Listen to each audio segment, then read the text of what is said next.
Buat kerja buka WhatsApp dulu kan. Web WhatsApp.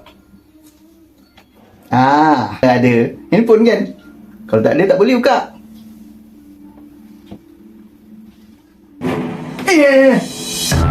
Amsal nak keluar buat Facebook. Kena buka WhatsApp dekat PC. Kenapa? Hai kawan-kawan, ada ke yang kena tadi?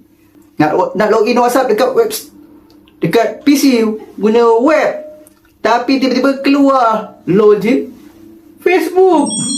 Jangan risau, itu tak ada benda. Bukan juga komputer kena hack.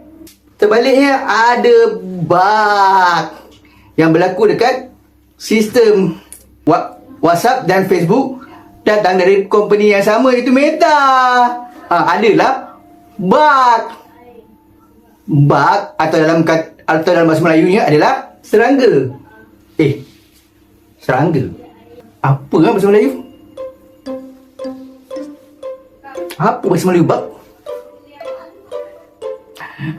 Jadi jangan risaulah, telah pun diperbaiki. Kalau ada lagi, jangan risau, tunggulah beberapa minit. Dan ini bukan konspirasi Mak Zuckerberg.